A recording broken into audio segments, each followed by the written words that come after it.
আমি সস্তায় মেডিক্লেম কিনে ফেলেছি অনলাইন প্ল্যাটফর্ম থেকে। কিন্তু এখন ভাবছি আমার একজন পার্সোনাল অ্যাডভাইজার হলে ভালো হতো। এইরকম কি সমস্যার সম্মুখীন হচ্ছেন আপনি? তাহলে আজকের ভিডিও আপনারই জন্য। আমি নাকিব, আপনাদের হেলথ ইন্স্যুরেন্স অ্যাডভাইজার। প্রথমেই বলে রাখি, এরকম সমস্যা নিয়ে বিভিন্ন রকম আমার কাছে ফোন আসছে, তার প্রধান কতগুলো কারণ। ১ নম্বর কারণ হলো, কোনো কাস্টমার যখন পলিসি নিচ্ছে সস্তায় তো নিয়ে ফেললো, কিন্তু ক্লেমের সময় বা ভাবছে ক্লেম হতে পারে, তখন মাথায় অনেক রকম প্রশ্ন আসছে। এই ক্লেমে কোনো ক্যাপিং নেই তো? জোন অনুযায়ী কোনো কোপেমেন্ট নেই তো? বেড রেন্ট কত? এগুলো তাকে জানতে গেলে আইদার পলিসিটা পুরো পড়তে হবে, এবং পলিসি শুধু পড়লে হবে না, পড়ে বুঝতে হবে, অথবা টোল ফ্রিতে ফোন করতে হচ্ছে তাদেরকে। টোল ফ্রিতে ফোন করলে তারা গতানুগতিক পলিসি ফিচারটাই সেই এক্সিকিউটিভ বলে দিতে পারছে, তার বিশদ ব্যাখ্যা সে কিন্তু করতে পারছে না বা করবে না কোম্পানির রুল অনুযায়ী। যদি ভুল হয়ে যায় ব্যাখ্যাটা, সেই জন্য সেসব এক্সিকিউটিভ করবে না। এছাড়া আরো কিছু কিছু সমস্যার সম্মুখীন হচ্ছে, যেমন হচ্ছে পলিসি নেওয়ার সময় শুধু প্রাইস দেখে কিনেছে, কিন্তু পলিসি ফিচার তো সম্পূর্ণ দেখেনি। তখন কিন্তু অনেক সময় পেমেন্ট, অনেক সময় পলিসিতে বিভিন্ন রোগের ক্যাপিং এর আওতায় পড়ে যাচ্ছে কাস্টমাররা, তারা কিন্তু তখন ফাইন্যান্সিয়াল অনেক লস করছে। তখন ভাবছে এখন একটা অ্যাডভাইজার হলে ভালো হতো, আমাকে আগে থেকে এগুলো বলে দিত। আর একটা জিনিস হলো, কোনো কোনো ক্ষেত্রে কানে কানে চুপি চুপি কিছু কথা বলার প্রয়োজন হয়, সেটা অ্যাডভাইজাররা করে থাকে। যেমন আমার রিসেন্টলি একটা, আমার তখন কাস্টমার ছিল না, তখন তার লিভার সিরোসিস এর ক্লেম হয়েছিল কোনো একটা পার্টিকুলার কোম্পানিতে। তখন সে তো জানতো না লিভার সিরোসিস বলে, বলার দরকার নেই যে কখনো মাঝে মাঝে অ্যালকোহল নিত। সে কিন্তু বলে ফেলেছে যে মাঝে মাঝে অ্যালকোহল সে নিত। এর ফলে কিন্তু সে ক্লেমটা পেল না সেই কোম্পানিতে।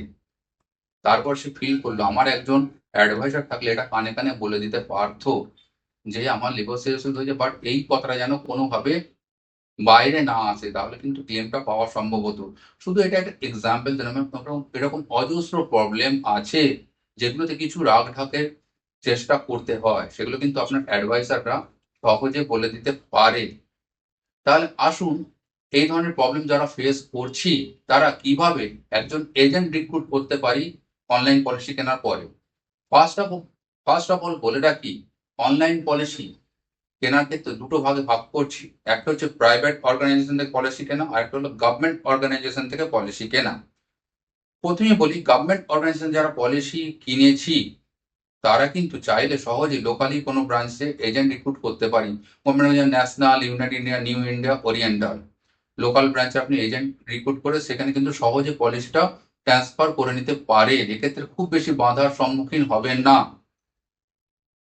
কারণ কারণ কাস্টমার ইজ এ কিং, এই কথাটা আইআরডিএ যেমন সবসময় বলছে, এবং গভর্নমেন্ট কোম্পানিগুলো সেটা মেনে নিয়েছে। আর প্রাইভেট অর্গানাইজেশনের ক্ষেত্রে তাদের কিন্তু প্রতিটি ব্রাঞ্চ এবং অনলাইন সেলিং ডিপার্টমেন্টে একটা সেলস টার্গেট থাকে, যার উপরে ডিপেন্ড করছে তাদের রুজি রুটি।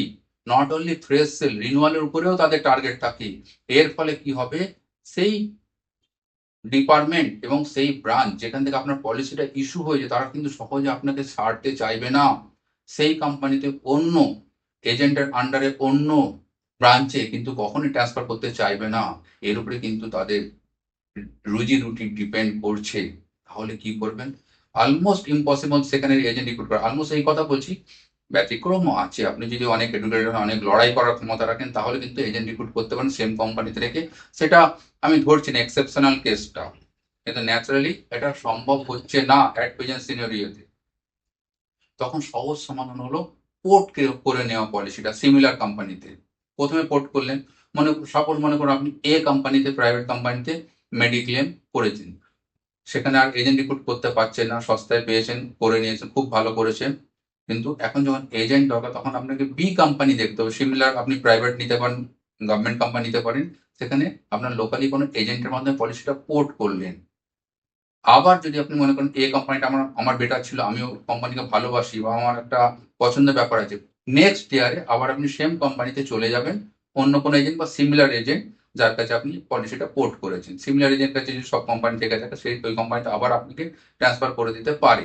এইভাবে কিন্তু কোম্পানি ঠিক রেখে আপনি কিন্তু মাঝখানে একবার অন্য কোম্পানিতে পোর্ট করে আবার ফিরে গেলেন। এইভাবে কিন্তু আপনি একটা সমাধান পেতে পারেন। এক্ষেত্রে একটা সমস্যা হলো, ক্রিটিক্যাল ইলনেস কারো যদি হয়ে থাকে লাইক ক্যান্সার, তখন কিন্তু পোর্টাবিলিটি আর সম্ভব হচ্ছে না। এছাড়াও অনেক ক্রিটিক্যাল ইলনেস হার্ট রিলেটেড হতে পারে, ব্রেন রিলেটেড হতে, তখন পোর্টাবিলিটি সম্ভব হয় না। বেশিরভাগ ক্ষেত্রে গভর্নমেন্ট কোম্পানি কিন্তু পোর্ট করে নেয়, আপনি ট্রাই করতে পারেন। না হলে কিন্তু সিমিলার কোম্পানিতেই থাকতে হবে, তখন আর কিছু করার থাকছে না। গভর্নমেন্ট কোম্পানি ট্রাই যদি করে হয়ে যায় ভালো, না হলে সিমিলার কোম্পানি থাকতে হচ্ছে। আর এক্ষেত্রে পোর্টিং এর সময় অবশ্যই আপনাকে মাথায় রাখতে হবে যে রোগগুলো মাঝখানে হয়েছে বা আগে ছিল সেগুলো ডিসক্লোজ করতে হবে, না হলে কিন্তু অসুবিধা হবে। তার জন্য আমাদের ভিডিওটা আরো অন্যান্য ভিডিও আছে, দেখতে পারেন। এক্ষেত্রে যদি আরো বিশদ হেল্পের প্রয়োজন হয় তাহলে আমাদের হোয়াটসঅ্যাপ নাম্বার হলো, আমরা বললাম। Thank you.